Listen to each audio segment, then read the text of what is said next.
There's only 13 teams that have come back from that deficit. But that is secondary. Jayson Tatum, one of the big stars in the NBA. You go to the grocery store for a long time. We saw him on the face of Ruffles.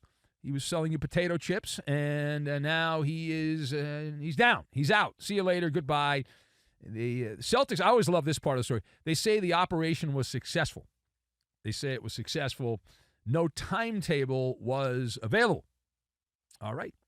So Tatum, who's hasn't happened yet, he's about to be named to his fourth consecutive All-NBA team. And when that happens, he'll be one of just 43 players. That's it, 43 players in the history of that sport. The NBA, 43 players that have made that many while having turned 27, coming up just in March, turned 27. So let us discuss the question. What are your thoughts on today's developments involving Jayson Tatum, the Achilles operation, and what all of this means? So I've got animation, garage band, and atomic. And we will combine all of these things together, and we are going to get a delicious seafood dinner. Now, my friends in Boston say, there's great seafood restaurants, but every time I'm in Boston, I don't like seafood, so I don't need your little seafood restaurant. All right, so first of all, my first thought on this, on today's developments, is get out the charcoal barbecue because it's grilling season, and the Celtics are porked. I put that right on the grill. They're screwed. I also love the successful operation, which just means he didn't die during the operation, right? The anesthesia, he didn't die. He's alive, so it was successful. And I know firsthand back in the day when I was around the locker rooms a lot that I had multiple players who come up and say, an operation. It wasn't successful. I'm not as good. They didn't fix it, and then guys have to have another operation and all that. So you don't really know if it was successful until Jayson Tatum gets back out in the court and ends up playing very well. And in that point, you can say it's successful. But it's like a lot of people are trying to be positive and upbeat and all this stuff. But I'm not. Last I checked, I'm not Willy Wonka. We don't need to sugarcoat anything here. This becomes an animation situation for Jayson Tatum and the Celtics, a suspended animation, if you will. The doctors elected, we are told, to go right away into the operating room because that tends to lead to a more favorable outcome. The math is not particularly great on this. That tells you what has happened, not what's going to happen. Jayson Tatum is not expected to play another regular season basketball game or playoff game. The earliest is October of 2026. So October of 20, he's out the entire season, and he'll be ready to go possibly then. By that time, though, by the time Tatum's back, think about the fact that 2 new champions are going to be named. The Celtics aren't going to win this year, so somebody else is going to win this year, and then next year somebody else is going to win. So 2 new champions and will have been crowned. The Celtics will have made a bunch of roster moves. Very unlikely Al Horford, for example, or Holiday are going to be on the Celtics by the time that Tatum returns. And even Tatum's a wild card by that point.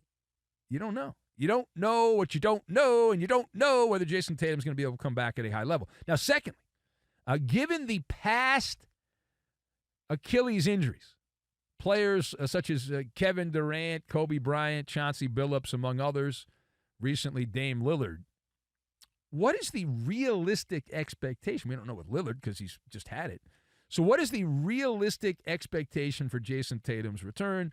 So I mentioned Tatum, he just turned 27 back in March, so he is now a member of a very special garage band. Very special garage band. The Band of Brothers. Only a handful of first-team All-NBA players have ever missed a season in their 20s. That's the caveat on this. This is an injury associated with players who are near the end of their career, usually in the mid-30s and beyond, which in the sporting world means you're on the backside of your career. This is not typically an injury associated with someone under the age of 30. So Tatum now can learn the secret handshake. I'm sure he's excited about that as he's part of this special band of players. He is on a big board, not a list, Terry in England, a big board with the late, great Bill Walton, the big redhead, Derrick Rose of Chicago Bulls fame, and Bernard King of the Knicks. Now, Bernard King did get back to the form. He was an all-star. However, the problem with this, there's always a however, it took several years for him to get back to that level, and that was a long time ago, and then he got hurt again. And normally when you have this injury, you are more prone to have the other Achilles pop. You are more prone to re-injure the Achilles, so you're screwed in many respects in that department. You're a ticking, tick, time bomb situation in that regard. The only one that you should really look at as the hope if you're a Jayson Tatum fan, Celtic fan, if you're Jayson Tatum, it's got to be Kevin Durant. Now, Durant doesn't play all that much, but that's the modern NBA. But Kevin Durant, statistically anyway, has been the closest to good.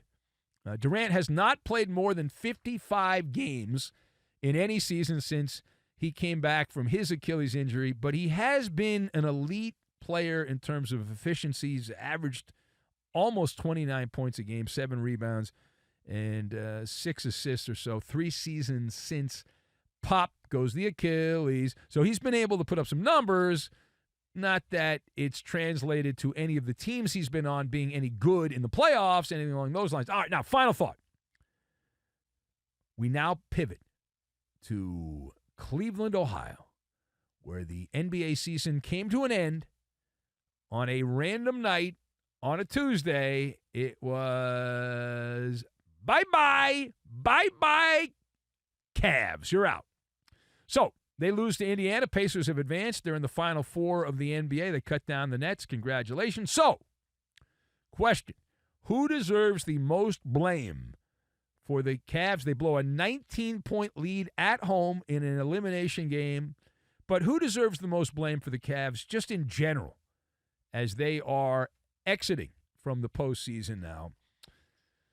So I'm a believer that the legendary status that one gets, the legendary status, is validated in playoff games. We don't even really pay attention to the NBA during the regular season anymore. It's all about the postseason. That's it. That's postseason. So your validation is in the postseason. Fine. And in this case, you are exposed in the postseason, and that's really the lesson. Is that unfair? You shouldn't say that they had a good team and guys got hurt. What's wrong with you? They got hurt. You shouldn't say you're mean. Now, I'm pretty confident my guys in Ohio Wow, Strip Club John, my P1s in Northern Ohio, and people that like the Cavs, they're with me on this, right? You had this vibe all season when the Cavs were winning all these games and playing amazing basketball. You had this vibe. It's not legit. It's smoke and mirrors. It's a magic show. It's not real. And there we go, right? Paper tigers. The Cavs go out there. The lesson is they were exposed. They were emasculated. They won 64 games. They were a dominant team in the first round against Miami. How bad is Miami? Holy crap. So the Cavs then had some shrinkage. They went limp. We sell a pill for that, against the upstart Pacers.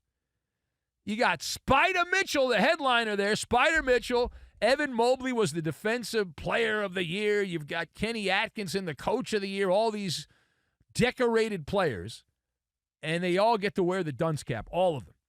Fool's gold. Fool's gold is the phrase that would apply here. And how about Donovan Mitchell, man? Always good regular season numbers. Good regular season players. Had some big playoff games. And yet never been able to put a team on his back and lead them to the conference finals. Didn't do it on some good Utah Jazz teams. Hasn't done it in Cleveland. And that one stings.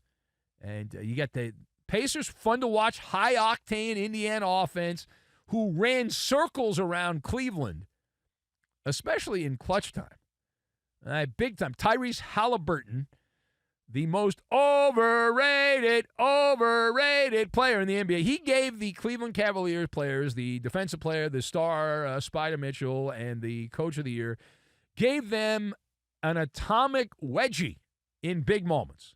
An atomic wedgie is what they got. And Indiana, it's kind of embarrassing when you're out-hustled. You're the better team. If the other team out-hustles, you can close the gap. That's like the oldest thing in sports, isn't it? Like, if the team with the most talent doesn't put the work in. The team with the less talent can overcome that and then win the game.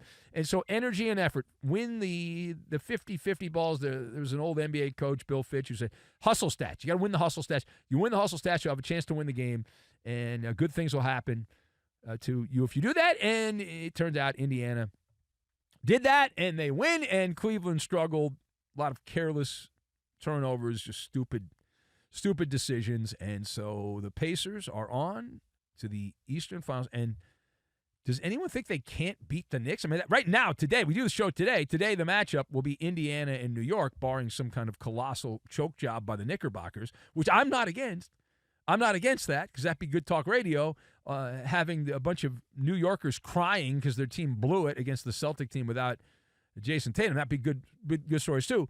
But the Pacers, right, whether they play the Celtics without Tatum or they play the Knicks, who are relatively healthy, I'd still give the Pacers a really good chance of winning that series.